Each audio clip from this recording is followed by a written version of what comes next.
That revenue goal you just set, you might be thinking you might need a new offer, a new traffic strategy, a new launch, and you might even thinking, I need to manifest it.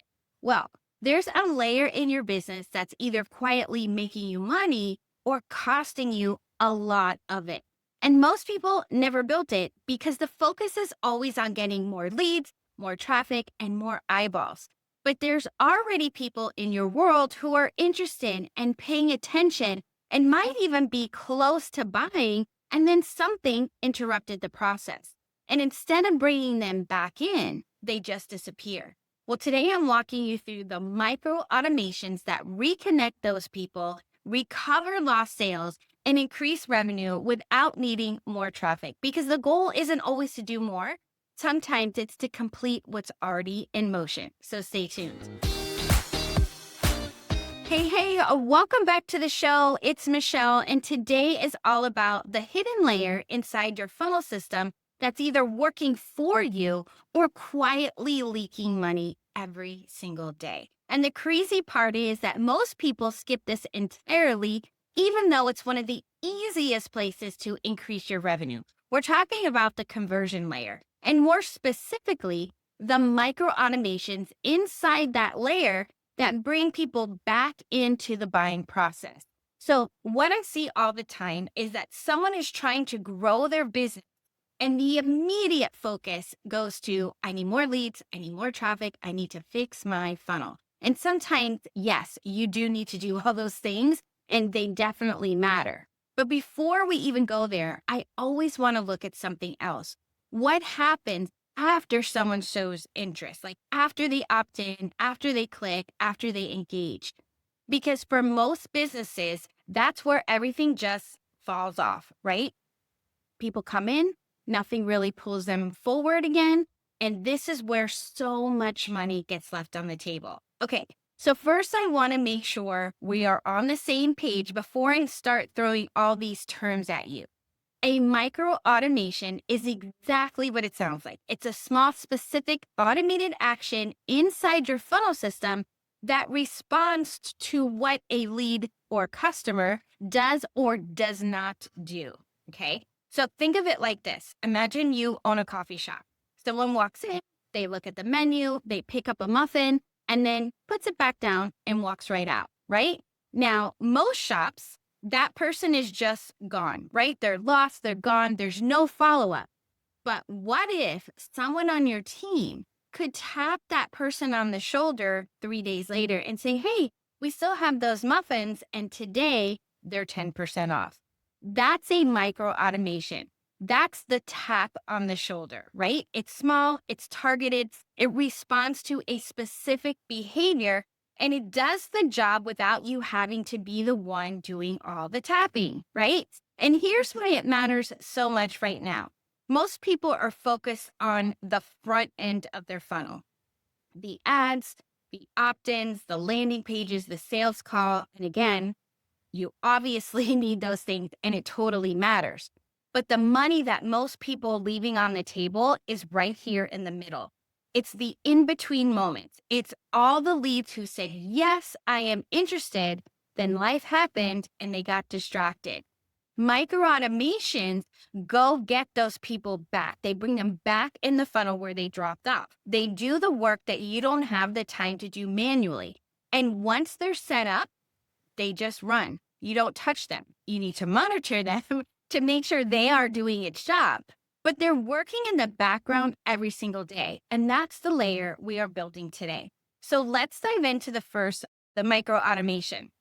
And this is one of my favorites. It's the refollow sequence. So here's the scenario. Someone opts into your list. They get your lead magnet, free training, your checklist, whatever it is. They're so excited. They open the first couple emails and they crickets, right? They didn't undescribe. They're still on your list. They're just not engaging. Now, most email platforms are going to tell you, hey, this person isn't opening. They're hurting your deliverability. You should just clean them, right? Clean your list. And sure, eventually you should absolutely clean your list. But before you do that, you run a refollow sequence. Now, this sequence is a short series of emails.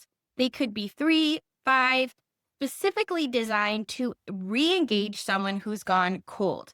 And then the magic is how you write them. You're not resending the same content. You're not just hitting them with another promo, right? You are coming up with something super fresh, something relevant to where they are, something that makes them think, oh, she totally gets me, or oh, I didn't think of it this way, or oh, everybody's talking about this. I need to learn more, right? Or here's a simple example. Let's say you are a business coach and someone opted in for your 5 steps to your first 10K month, right? They downloaded it. They opened the first email and that was it. You never opened anything else, right? They just fell off. Your refollow sequence could look something like this. Email 1, it'd be like, hey, you still thinking about that 10K month? Short, direct, a little curious, right?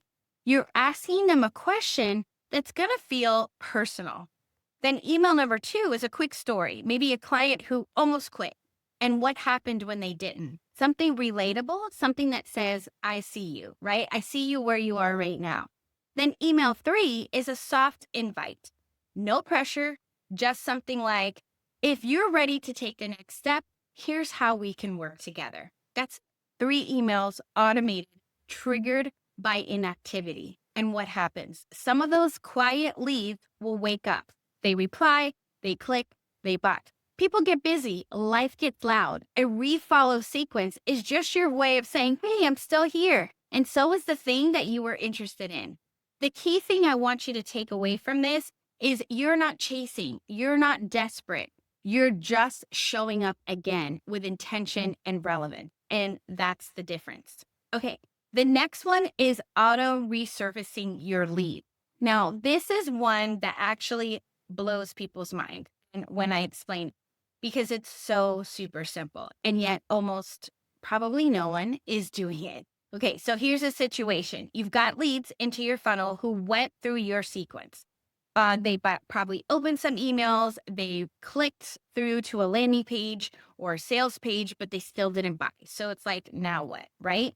Well, most funnels just let those people sit there, fall to the bottom of the list, or they get your weekly newsletter or whatever that is. And then eventually they unsubscribe because they're like, I'm not really getting any value from this anymore. But here's what you can do instead. You set up a trigger that resurfaces those leads automatically after a set period of time. So maybe it's 30 days, 60, right? Depending on your particular sales cycle. And when they resurface, they don't go back into the same sequence they already saw. They enter a new one.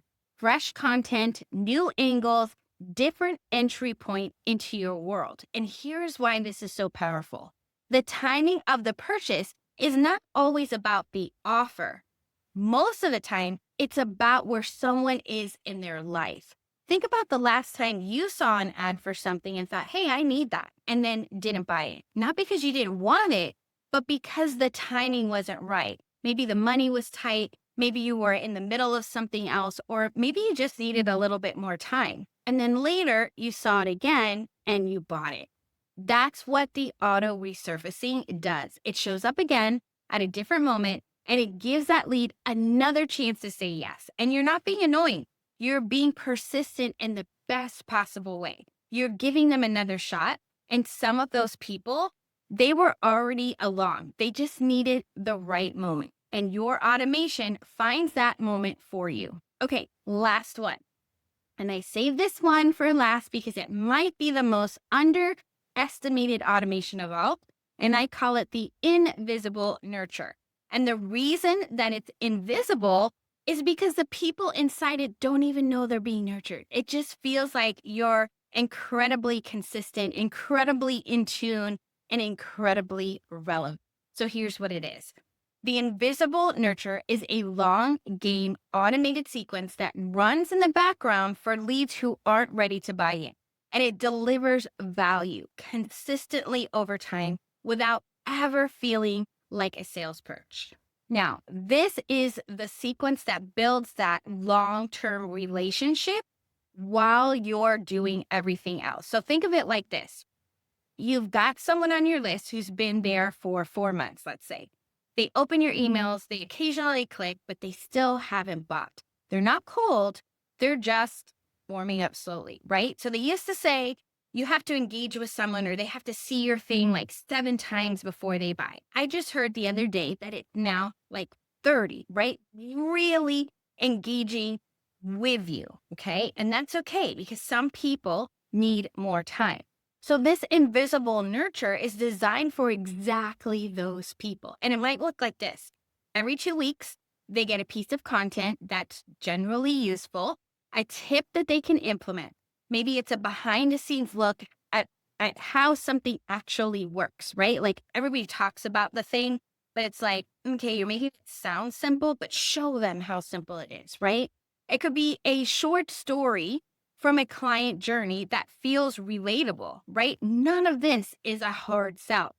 All of it is building trust. And then at specific intervals, there's a soft invitation woven in.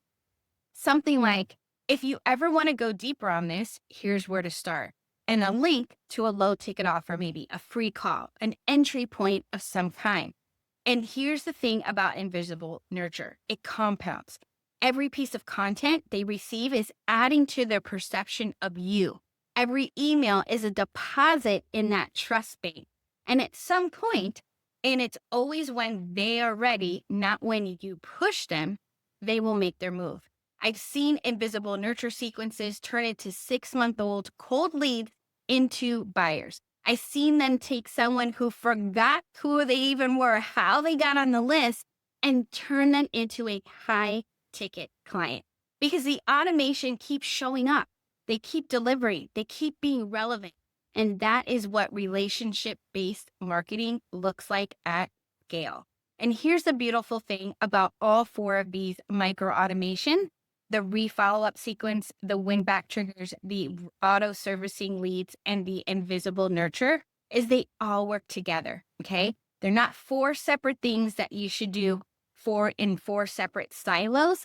They're a layered system, a conversion ecosystem that catches people at different stages, meets them where they are, and keeps them moving forward without you having to do a manual thing, okay? And when you add in text messagings into your automations, you're going to blow up, okay? The combo of text and email is really meeting people where they're at. Okay, so here is what I want you to take away from today. Traffic is not your only growth lever. The people already in your world, your list, your past buyers, your cold leads, your almost buyers, they are a gold mine that most people don't even touch. And the real reason that they don't touch it is because doing it manually is so overwhelming. There's no way you can personally follow up with every single person at the right time with the right message, but an automation can, right? So micro automations are not complicated. They don't require massive tech stack. They don't require you to rebuild your whole funnel. They are a small, specific, targeted automations that do the work that you can't scale, right? So let's talk about your 1% action for today. You look at your funnels this week and ask yourself, what happens to someone after they opt in and go quiet? Do you actually have an answer? Do you have a sequence? If you don't, that is your starting point. Build the refollow sequence first. 3 to 5 emails triggered by inactivity, and watch what happens. If you want help building this out, if you want eyes on your funnel to find out where these automations would have the biggest impact, send me a DM on Instagram at @Fernandez. And that's literally what we do at OptimaFunnels. We find the hidden layers, we build the systems. The links are in the show notes. And if this episode hit home for you, go ahead and share it and send it to a business bestie who's been told that they need more traffic and really they just need a better phone. I appreciate you so much for being here with me today. Until next time, let's grow your business together.